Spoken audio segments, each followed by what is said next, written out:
This special edition campfire story was written by John Fadden of the Six Nations Indian Museum in Onchiota, New York, in the Adirondack Park. And it's included in the book by Lynda Lee Macken entitled Adirondack Ghosts, Stories of Spirits in New York State's North Country. The story is called An Adirondack Story About an Old Cabin Many Centuries Ago. Spring was a memory. The strawberries had passed their season, and it was well into the depths of a warm summer when other plants reached fruition. Various medicine plants were ready to be respectfully harvested. It was at this time that a small family of Onchiota came into the mountains, which translates to people of the Flint Mohawk. The family was composed of a father, mother, young son, and grandfather. The mountains that they were traveling within are known in the Mohawk language as Juno de Scoa, and in later years they were also known as the Adirondack Mountains. Untold generations of Mohawks have been among these mountains, and this little family was continuing that tradition, which continues to this very day. As late afternoon passed, the father decided it was time to make a camp for the night. He chose a site near the end of Rainbow Lake. As the elders were preparing the camp, the young boy explored along the lake's edge. He saw something that looked unusual reflecting from the other side of the lake, and he brought his parents' attention to it. They agreed, after peering at the image for a while, that it was the man-made angular shape of a roof, the roof of a bark house. They decided that it would make sense to go to that already prepared structure instead of creating a camp from scratch, so they traveled around the lake's end and approached the bark house. The bark house wasn't a big one, like those in the village, which sometimes reached over 100 feet. And there were cobwebs within it, and evidence that porcupines and raccoons had spent time there too. But this was easily cleaned up. They noted that at the end of the bark house there was a loft with an accessible log ladder. So the father and son went up the ladder to investigate. In a dark corner near the far edge of the loft, there was a squarish container made of bark. Curiously, they opened it up and were startled by the contents. Within the container was an old skeleton. The bones were bundled, and the lifeless eye-socketed skull was turned slightly to one side. The cover to the small bark casket was respectfully returned.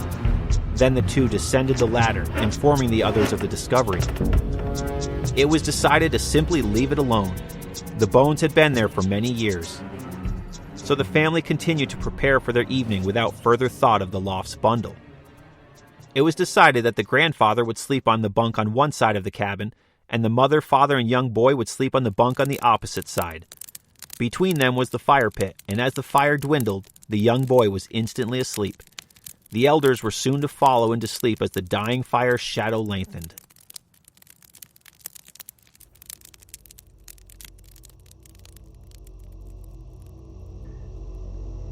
Sometime later, the father was awakened by a gnawing sound.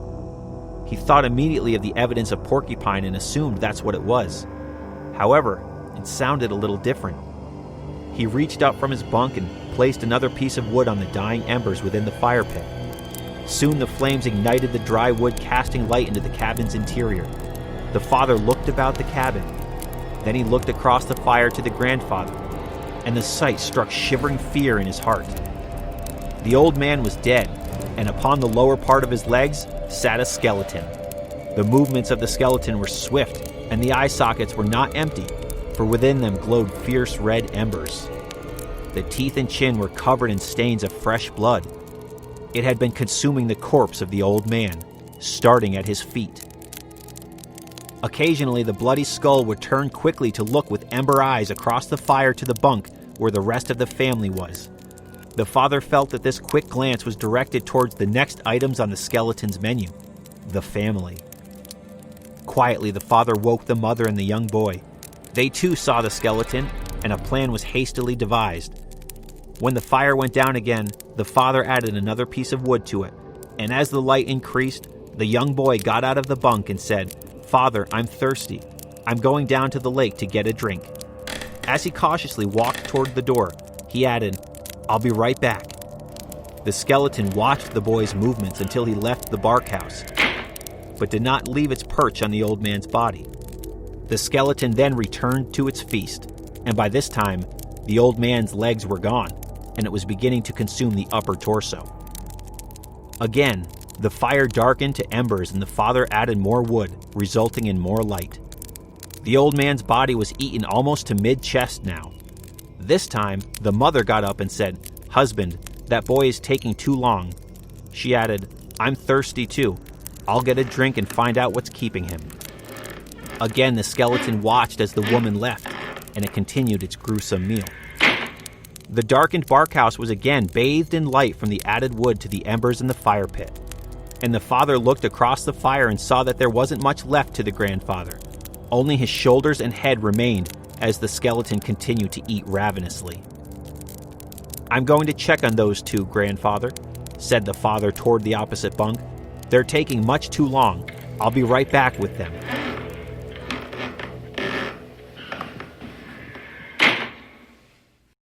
When he got a distance beyond the barkhouse, the father broke into a run. The mother and son had done the same previously and were on their way back to the village in the valley from whence they had come the day before. Soon, the father's powerful strides brought him upon their heels, and he urged them to run faster. To the east, there was a slight glow in the sky, announcing the morning sunrise. They ran and ran. At one point, they were stopped dead in their tracks as they heard an ungodly wail come from behind them. It started low and reached a screaming crescendo that made the hair on the back of their necks stand up. They continued to run, and at one point the father glanced back, and coming over a ridge that they had passed previously, he saw the skeleton. It too was running, and it was taking inhumanly long strides that were the width of a barkhouse. There was no way they could outrun it. The sun, with piercing brilliance, suddenly broke over the horizon. The bounding skeleton moaned a painful scream as it shuddered angrily to a stop. It peered towards its intended victims, then screamed into the graying sky. The skeleton turned and ran with great bounding strides, back up the trail toward the bark cabin and out of sight. The family continued their flight toward the village, and this time the only sound was their labored breathing as they ran. When the trio reached the village, the people gathered to the shouts of their arrival. The father, the mother, and the son told the story of their night escape. The men in the village gathered their weapons, and the father led them back up the trail toward the old bark cabin. Upon arrival at the site, some of the men encircled the cabin as the father and others entered inside. The family's few belongings were where they had left them. Within the warm fire pit lay the fresh, almost white ash giving evidence of the fire pit's recent use. On one bunk, there remained only dark reddish blood stains. There was nothing left of the grandfather's body. Cautiously, with war clubs at the ready, the father and the two others went up the log ladder to the loft. The bark cabin appeared untouched. The lid was lifted, and within were the bundled bones, with the skull still turned with its lifeless eye sockets to one side. However, there was a difference. The old and yellowed teeth were coated with stains of recent blood. The coffin cover was lowered. The men descended from the loft and left the cabin. Dry brush and wood was put against the cabin on all sides. The cabin remained encircled by the men with war clubs raised and bowstrings drawn taut with readied arrows. Bow drill fires were created and the flames were applied to the sides of the cabin. The old dry bark, brush, and wood quickly ignited, raising flames and sparks a great distance toward the sky. Scorching heat made the men step back a small bit, but their vigilance remained.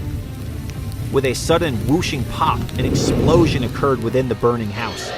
The explosion was accompanied by the scattering of burning fragments and sparks raising above the flame. Just as abruptly from within the cabin's inferno, a white rabbit with glowing red eyes bounded out. The swift arrows and powerful swings of the clubs could not match the speed and agility of the rabbit. It bounded among the men, through their legs, then in an unmatched speed, it streaked into the nearby forest, never to be seen again. Written by John Fadden of the Six Nations Indian Museum in Onchiota, New York, July 31st, 1997, here in the Adirondack Park. Well, I hope you enjoyed this unique Adirondack Campfire Story episode. If you want more ghostly stories, check out Lynda Lee Macken's book, Adirondack Ghosts, Stories of Spirits in New York State's North Country. Remember to always leave no trace, do the rock walk, and if you carry it in, carry it out. See you on the trails.